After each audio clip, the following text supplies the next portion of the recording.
All right, friends, happy New Year's Eve to you. Aaron here bringing your daily horoscope for the 31st of December 2019, the last day of the year, the last day wishing 2019 goodbye and being open to embrace 2020 and what is to come.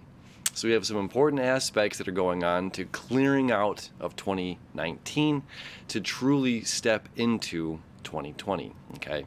So Mars is at the 28th degree. Okay, so Mars is going to still be in Scorpio until the 3rd, very early in the morning on the 3rd of January. Okay, so we have these last couple of days of clearing out the shadow stuff, which is very important. So Mars at the 28th degree is reminding us what? It's reminding us to love. It's reminding us that love overcomes, that love is abundant and boundless, and with our love we can choose to forgive. Okay, very, very important. You know, it's reminding us that whatever's happened in the past might not necessarily be what we wanted, but what we needed to bring us to where we're at right now.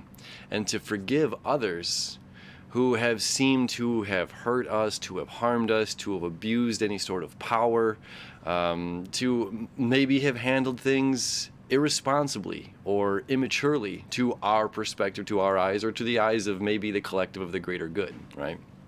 So it's reminding us in our open hearts to forgive, all right, which can be a very difficult task, but it's a very important task to lead us into the 2020, to lead us in the new year. That's why Mars is going to be there for the next, 2 days, sitting at the 28th degree, okay?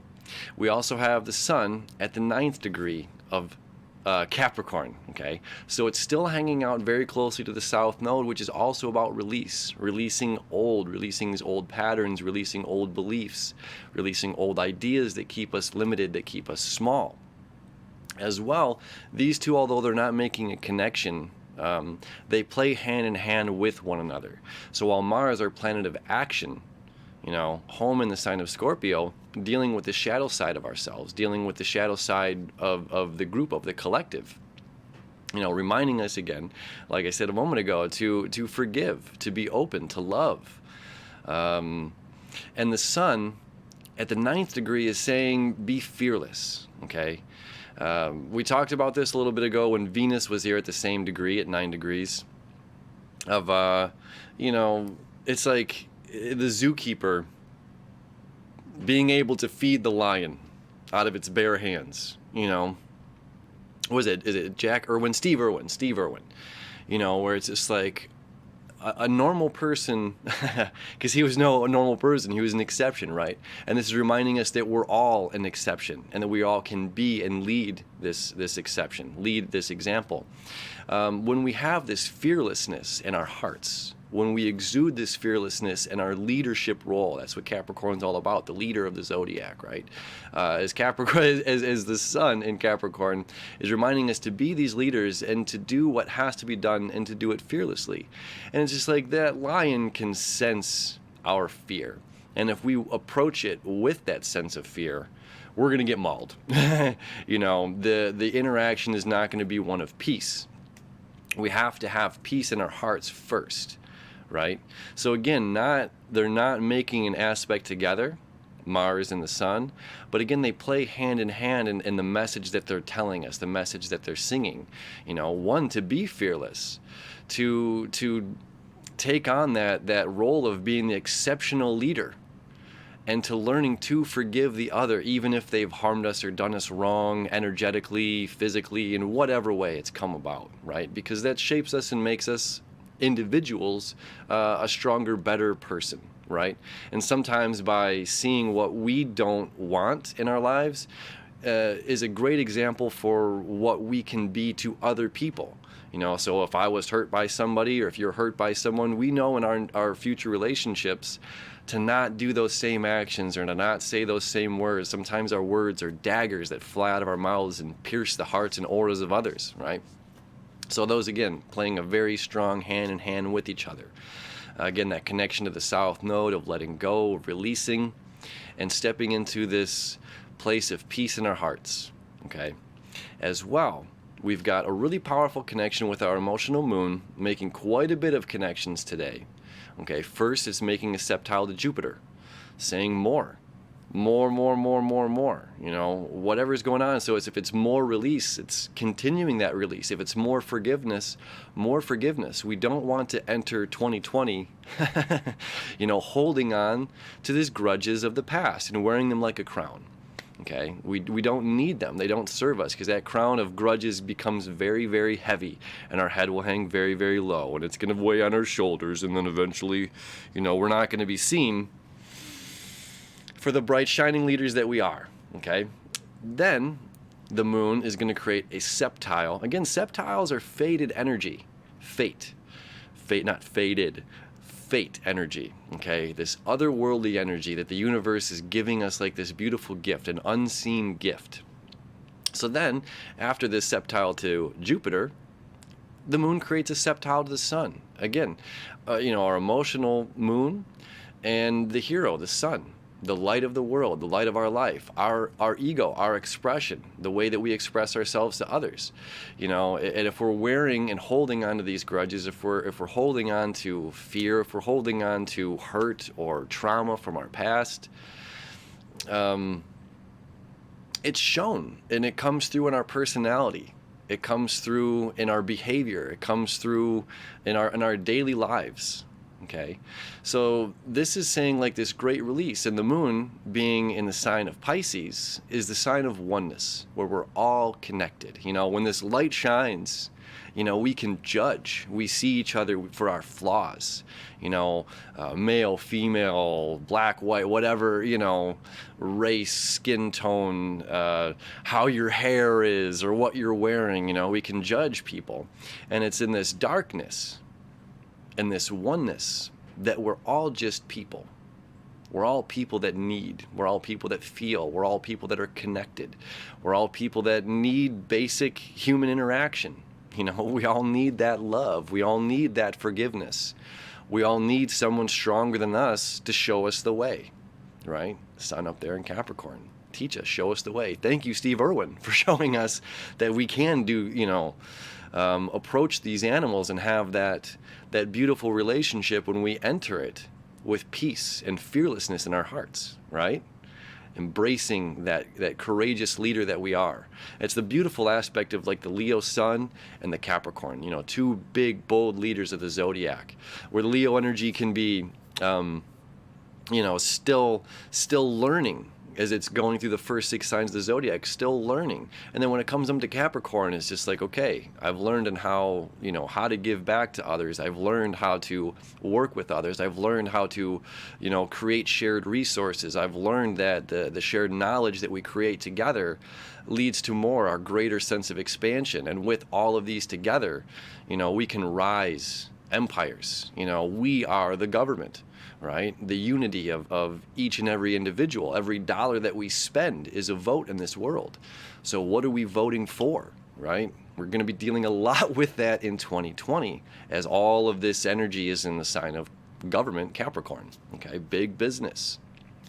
You know, 5G towers rising up, and is this good for us? Is this what the corporations need, or is this what humanity needs? You know what I'm saying there. So we've got, I'm going to show you the chart here. So I've reeled this back to 9 a.m. Okay, so the moon at 11 degrees, creating first that septile over here to Jupiter. And as it continues, now watch this here. You know, as well, you see the septile also being created to Uranus, the Great Awakener. Okay, this is the giant wrecking ball of the zodiac that's breaking new grounds. And in the sign of Taurus, this is our old traditions, and it says, well, you've hurt me, I gotta cut you out of my life. You've done this, and now this is the cause and effect. And Uranus is here saying that's not necessarily how it has to be. You know, this pain stops somewhere, and we can transmute this energy and create something else with it.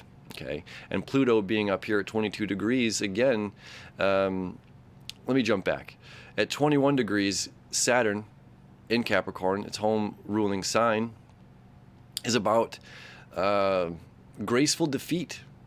You know, sometimes when we can't win, it shows the true sign of a leader.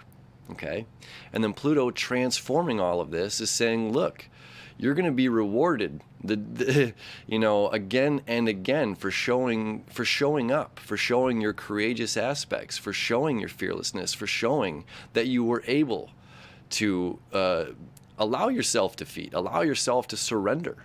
Okay, to surrender to what? Some sort of higher power over here in Neptune, and in Pisces, Neptune, right? So again, we're like clearing out all of this old energy, clearing out, it stops with me. I don't have to continue this hurt. It's like hurt people. And then we kick the dog, right? We take that energy out on somewhere, on someone, on something. So this is like, can we take it out on the yoga mat? Can we take it out through meditation? Transmute that energy. Can we take it out at the gym? Where we change anger into that peace, that love, that fearlessness, that forgiveness, right? Really beautiful. And then, so here we're going to continue going forward. Now we see the two S's kind of duplicated there. So now the sun and the moon are coming together. This is fate energy. All right? Again, this oneness. And as the day continues, we've got what? The celebration, okay? 8 p.m. at night, 7:30, 8 p.m. at night, the moon's going to meet up with Neptune. Again, here at 16 degrees, this is all about us coming together to unite, to shine. All the colors of the rainbow, like we talked about the other day. This is a reason to get together and celebrate. Celebrate everything that we've been through, everything that we've done. And now you see Mars is creating that septile to Pluto. Okay, so again, it's this beautiful transformation of energy, of holding on to something, of letting go of something, and by letting go, again, being rewarded for that. There's some sort of magic that happens that the universe is continuing to show us through our surrender and our strength, our fearlessness. Coming together as one to celebrate this life, to celebrate everything that we've been through, to celebrate where we're going. Venus in the futuristic sign, community-driven sign of Aquarius, right? What was, what is. But to get excited about what could be, to get excited, Dr. Joe Dispenza says it, I absolutely love this. It's like when we sit and we wake up and we expect every day to be the same day, we wake up groggy, we wake up not excited about life.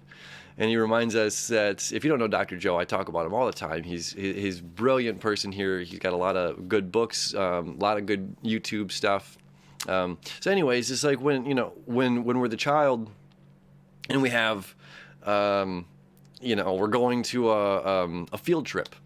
It's just like we wake up early, we wake up excited because we get out of normal class, we get out of the normal routine of class and school and the teacher program, whatever, and there's this something that's unknown that we get to go do.